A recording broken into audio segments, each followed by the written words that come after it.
Mabuhay po kayong lahat. Ngayon po ay araw ng Linggo na muli po tayong sasamba sa ating Panginoon Diyos. Ulit magandang umaga sa inyo. Ngayon po itatakil po natin, pag-aaralan po natin mga nangyayari po sa ating buhay. Alam po natin marami po tayong mga dapat ihalad sa ating Panginoon Diyos. Bawat araw may mga pagsubok tayong dinadanas. Yung tinatawag natin na iba't ibang klaseng pagsubok na dinadanas sa ating buhay. Kaya ngayon po ang itatakil po natin ang mga pagsubok sa ating buhay. Pagsubok or mga tukso sa ating buhay. Paano po ba natin ma-overcome, malalakpasan ang mga ganitong situation sa ating buhay na mga minsan hindi po natin naiintindihan bakit nangyayari ito sa ating buhay. Kaya mga kapatid, ngayon po bago po ako magbigay ng isang mensahe, pakinggan muna natin ng isang mensahe ng isang awitin na makakaimbigay ng encouragement po sa atin.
napakabuti ng ating Panginoon Diyos.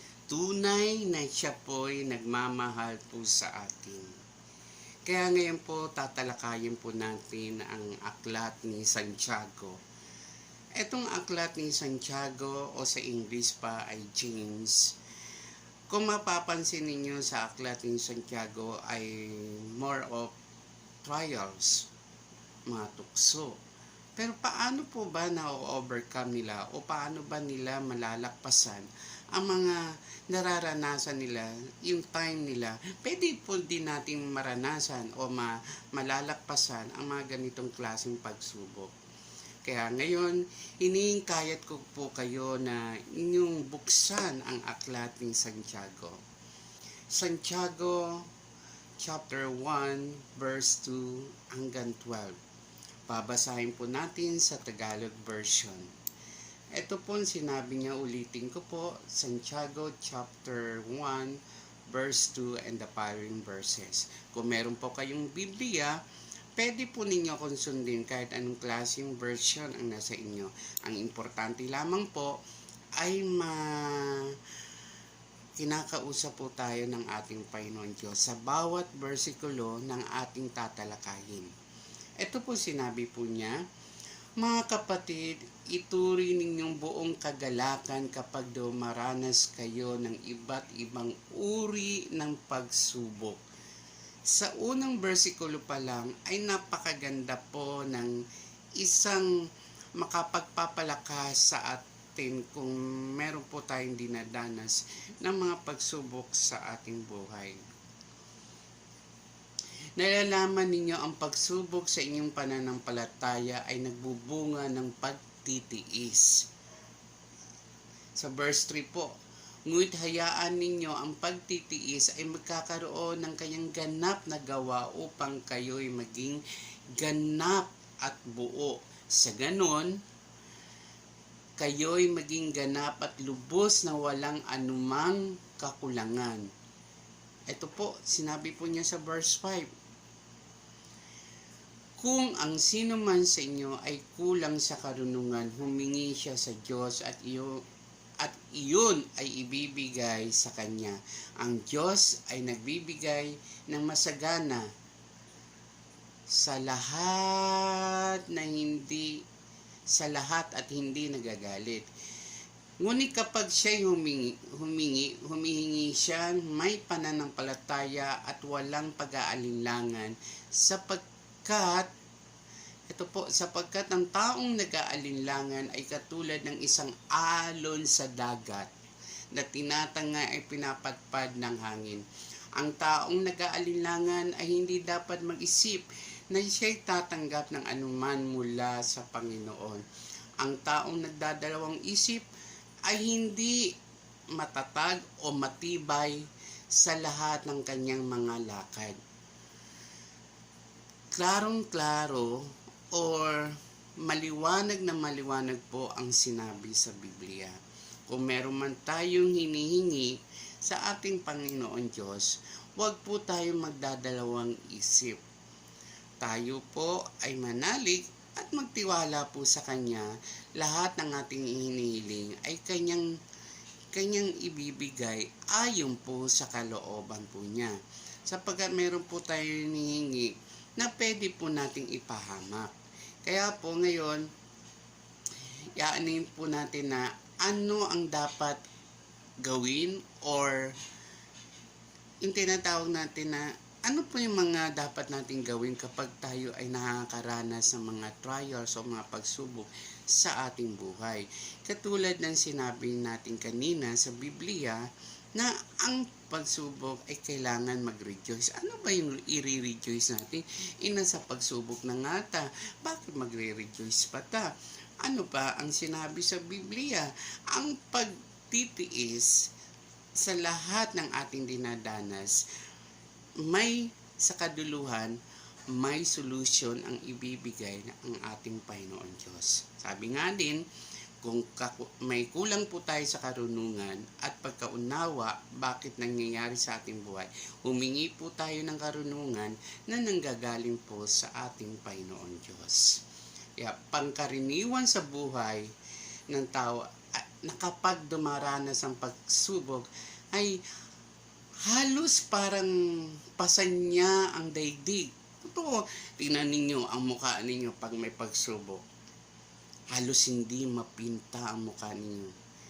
Nawawala ang kagandahan, kagwapuhan. Kasi parang pasan mo ang daigdig. Hindi niya alam kung ano ang kanyang gagawin na masolusyonan lamang ang kanyang problema. Minsan andun ka nakatanga, nakatulala, hindi mo alam kung anong gagawin mo. Kasi ang laki ng problema mo. Ang laki minsan ng ating problema. Halimbawa, ito po mga kapatid, halimbawa ng pangkaraniwang suliranin ng tao, lalo na ang mga Pilipino. Kilala po natin Pilipino pag may problema tungkol sa pera. Yun ang kadalasan ng problema natin. Then, nandyan yung mangungutang o kaya tatakbo sa pawn shop at magsasangla. Sa Biblia, may napakagandang aral na sa Biblia po na may napakagandang aral po tayong mababasa na naglathala ano mang dapat nating maging pag-uugali sa oras na tayo nasa ganitong kalagayan. Yung character ba na ano ba yung dapat nating maging ugali kapag andito po tayo sa ating kalagayan. Ang buhay ng bawat mananampalataya ay hindi exempted sa mga pagsubok na dinadanas ng lahat ng tao sa ibabaw ng lupa. Hindi ibig sabihin na may Kristo na tayo, giginawa ng buhay natin. Hindi ibig sabihin na may Kristo tayo, hindi na po tayo dadanas ng ating mga pagsubok. Hindi po yun. Ang ano lang po sa atin na may Kristo, meron tayong pinagkakatiwalaan, meron po tayong inaasahan na makapagbibigay ng solusyon kung hindi si Jesucristo. Kaya sabi niya na ang magandang assurance na meron tayong tapat na Diyos at magtatagumpayan natin ang mga ito. Basahin ang layunin ng ating pag-aaral. Ito yung mga layunin ng ating pag-aaral ngayon. Ngayon, matututo tayong humarap at magtagumpay sa mga pagsubok. May 3 punto po ako ginawa sa tulong ng ating Panginoon Diyos. Bigyan din natin ngayong araw na ito, etong linggong ito. Ito po ang unang punto na sinasabi ko po kanina. Sa tulong ng Panginoon Diyos, ito po ay nagawa. Sa unang punto po natin, sa verse 2 and 4, kung babasahin po ninyo, magalak kapag tayo dumaranas ng pagsubok. Magalak kapag tayo dumaranas ng pagsubok, or count it all joy when we meet trials. Yun po. Kapag nami-meet natin ang trials sa ating buhay, magsaya ta? Mag-celebrate? Hindi. Ibig sabihin dito, magalak dahil alam po natin itong mga problema na dinadanas natin. Kasama natin ang Diyos. Ang tanging gagawin lamang po natin ay kausapin natin ang Diyos. Sabihin natin, Lord, hindi ko to kaya. Alam ko na malalakpasan ko to sa tulong mo. So, pag ganito pong gagawin natin, hindi papangit ang mukha natin. Hindi po tayo madaling tatanda. Malaki nga edad natin, pero ang mukha natin bumabata. Okay. Ito po ang ano niya, no, na ibilang po natin isang kagalakan ang pagdaranas ng iba't ibang pagsubok. Ibilang po natin. And then, dear brother and sister sa Panginoon Diyos, when trouble come your way, consider it an opportunity for great joy. I-consider po natin. And then, for you know, that when your faith is tested, your endurance has chance to grow. Kung ating pananampalataya ay tested na para sa Panginoon Diyos, hindi mo napapansin na tayo ay lumalago sa ating pagtitiwala sa ating Panginoon Diyos. Bakit kailangan natin magalak sa gitna ng pagsubok na ito? Kung ano man ang inyong problema ngayon, kung ano man problema ko, tanging ang Diyos lang nakakaalam. Pero tinuturuan po tayo pagkapag tayo ay nakakaranas sa mga pagsubok sa ating buhay. Then, sapagkat ito ay may kapangyarihang benepisyo bilang anak ng Diyos. Ano ang benepisyo ng pagdaan natin sa mga pagsubok? Ano-ano yung mga benepisyo na pinangako ng Panginoon Diyos? And verse 2 and 2:4 po na ating binasa ay nagbibigay sa atin ng makapangyarihan dahilan kung bakit kailangan natin maging magalak, magiging matibay po ang ating pananampalataya kapag mapatanggumpayan natin ang mga pagsubok na iyan. Hindi ba natin napansin ang pag matagumpayan natin, malakpasan po natin ang kalwalhatian ng Diyos at presensya ng Panginoon Diyos ay ating nararamdaman, at lahat na naka-witness kung ano yung dinanas mo ay ma-amaze o amazing kaayo na pupurihin ng Diyos ang ibang tao dahil nalakpasan mo ang pagsubok.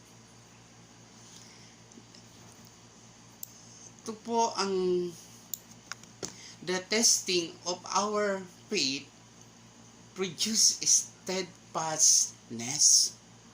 The point is not pretend to be happy. Hindi tayo napupretend na maging happy when we face pain, but to have a positive outlook. Consider it opportunity for great joy because of what troubles can produce in our life. James tells us to turn our hardship into times of learning. Yun po ang sinabi po sa aklat ni James. Ito yung time na makaka-learn po tayo ano yung mga lesson na binibigay ng ating Panginoon Diyos sa atin. And then, we cannot really know the depth of our character until we see how we react under pressure. It is easy to be kind to others when everything is going well, but can still be kind when others are treating us. No?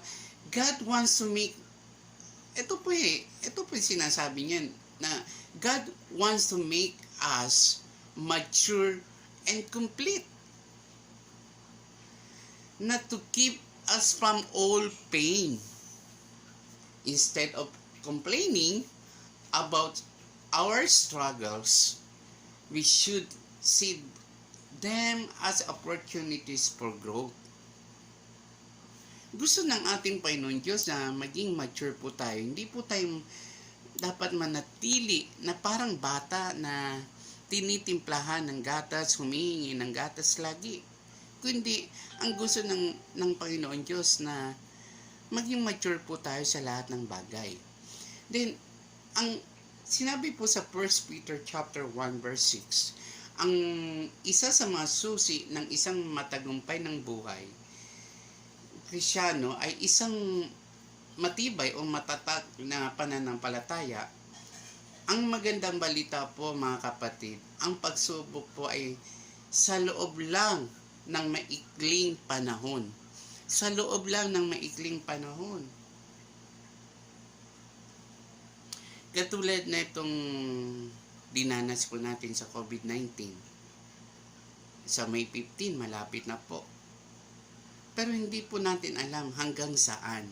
Pero sinabi niya, sa maikling panahon lang na ating mga pagsubok at mararamdaman po natin kung paano po tayo tinutulungan ng ating Panginoon Diyos.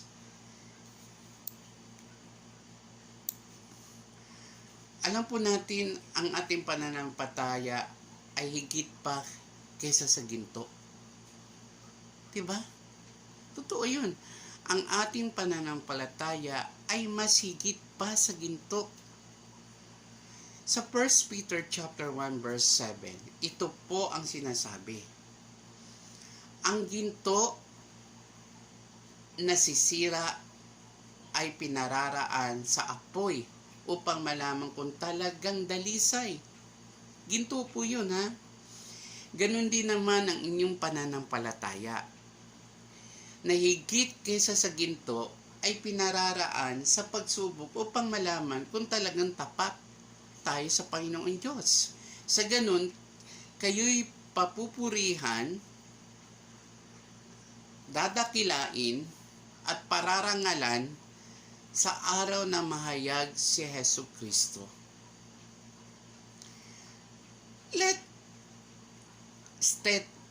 steadfastness is a full effect, that you may be perfect, complete, lacking in nothing. Yun po ang inano niya sa ating sa punto number 1 po natin. Yung magalak kapag tayo'y dumaranas ng pagsubok. Ito po yung pangalawang punto po natin na gusto kong ipaklaro po sa inyo. Sa verse 5, kanina sa verse 2 and 4, sabi po niya, humingi ng tulong sa Diyos sa oras ng pagsubok.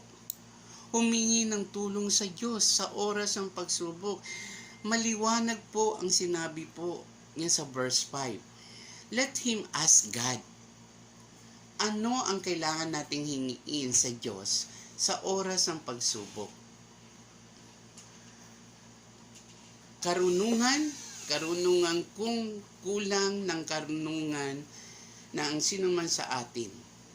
Humingi tayo sa Diyos, pansinin po natin bakit naugnay ang paghingi ng karunungan. Sa Diyos, samantala ang unang pinag-uusapan natin ay higil sa pagdanas sa pagsubok sa aking palagay. Ito po, nais ng Panginoon na tayo maging matalino sa pagharap sa mga pagsubok upang hindi po tayo mapaglalangan ni Satanas. Totoo po yun. Huwag po tayo magpadala. And then, ang pagtatagumpay sa pagsubok ay nangangailangan ng karunungan mula sa Diyos. Totoo. Ang isang pagtatagumpay sa pagsubok ay kailangan natin ng karunungan na nanggaling sa ating Panginoon Diyos. Then, kalakip ng dapat nating maging ugali sa mga pagsubok ay pagtitiwala sa karunungan. Ibibigay ng Diyos sa atin sa oras ng mga mabibigat na pagsubok. Ang ganda po pag humingi po tayo ng sapat na karunungan sa Diyos na paano natin malalagpasan ang mga ganitong klase o anong mga dinadanas po natin ngayon. By wisdom, James talking not only about knowledge, but about the ability to make wise decision in difficult circumstance. Whenever we need,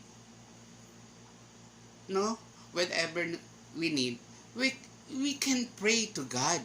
We can pray to God. Yun po ang kailangan natin. And He will generously supply what we need. what we need. Christian don't have to grope all around in the dark,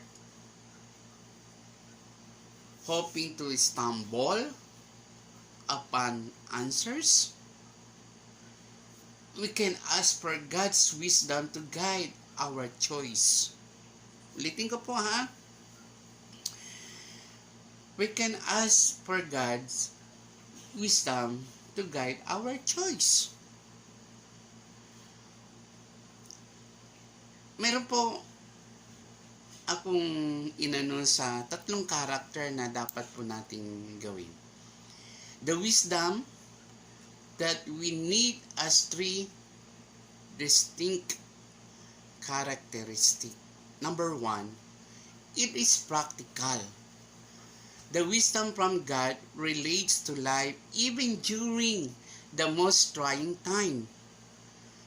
It is not wisdom isolated from suffering and trials. The wisdom is the tool by which trials are overcome. It's practical. Ito po yung isang characteristic. Number 2, it is divine. Divine. Ano ba yung divine?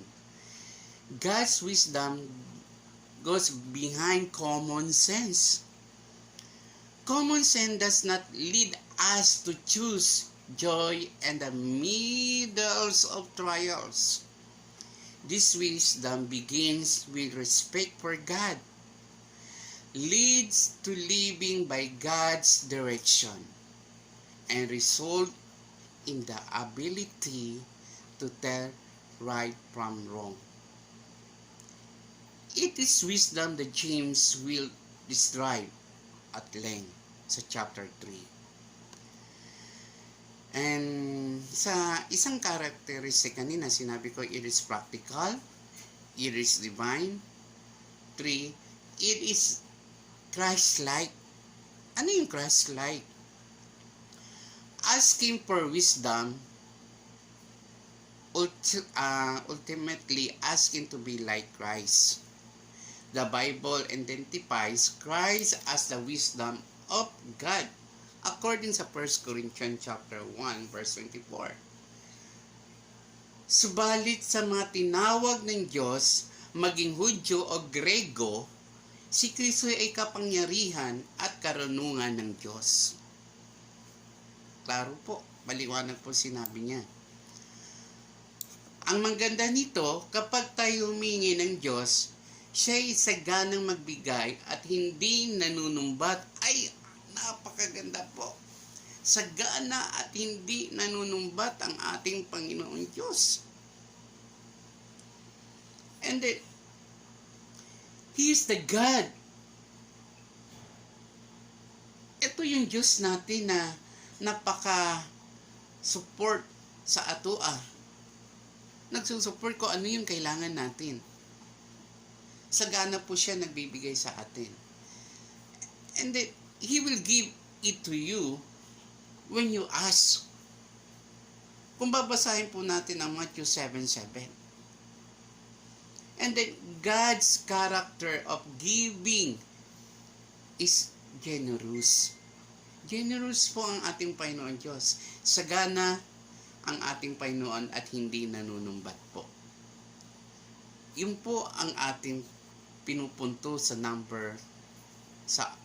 punto number 2 po natin.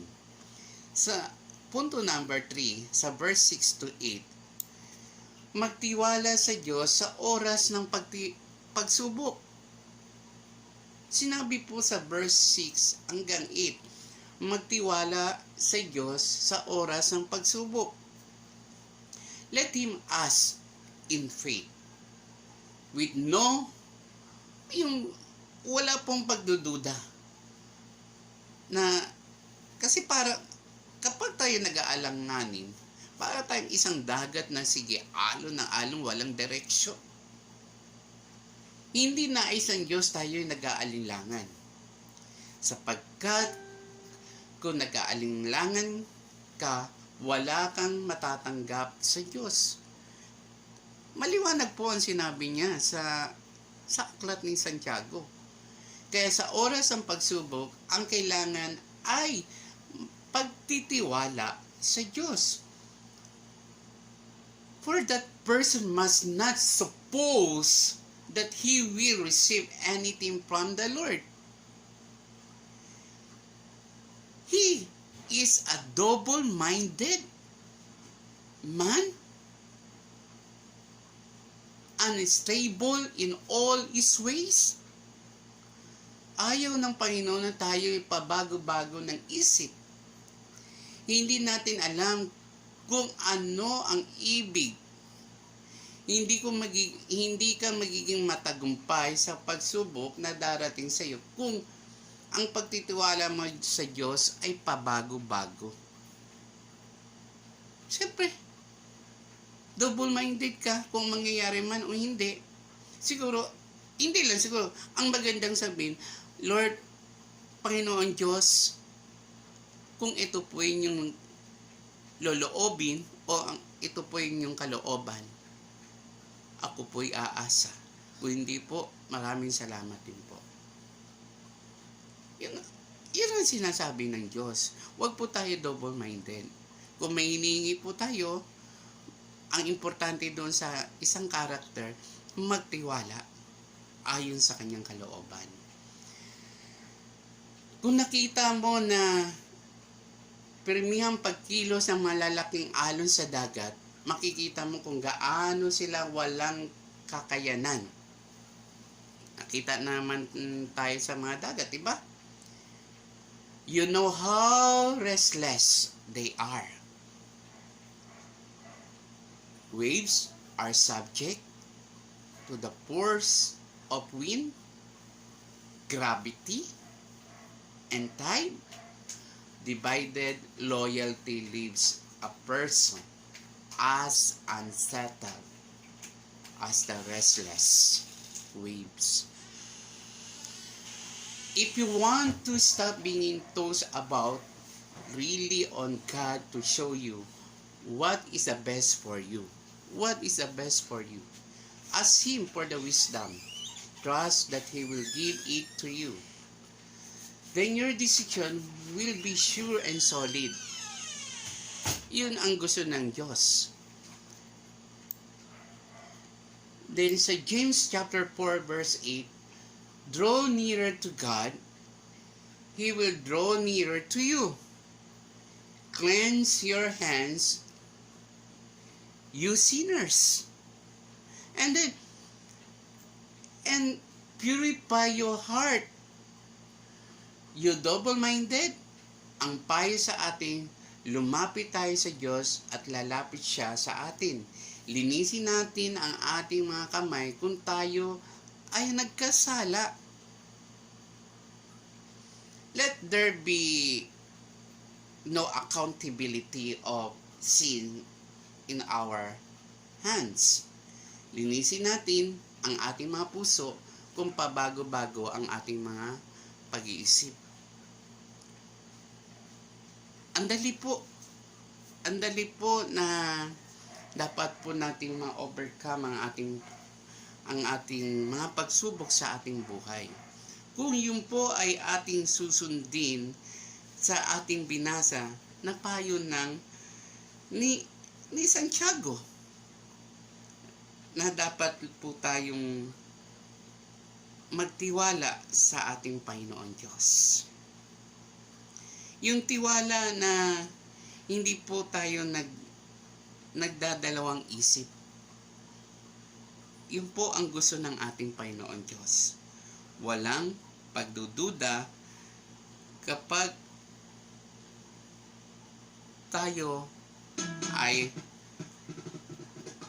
tayo ay nananalangin sa Kanya.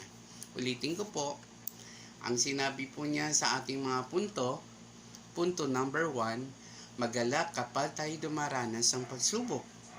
Then, sa number 2, humingi ng tulong sa Diyos sa oras ng pagsubok. And then, sa number 3, magtiwala sa Diyos sa oras ng pagsubok. ang sinabi po niya na magalag tayo sa iba't ibang pagsubok sapagkat dito tumatatak ang ating pananampalataya nang nagdudulot upang tayo maging ganap at walang pagkukulang sa harap po ng natawag po natin na sa harap ng Diyos.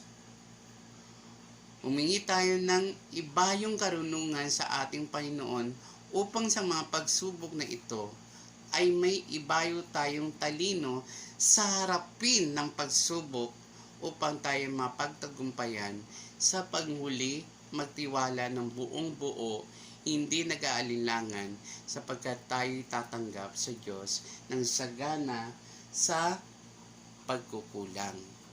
Nais ko pong encourage po sa inyo na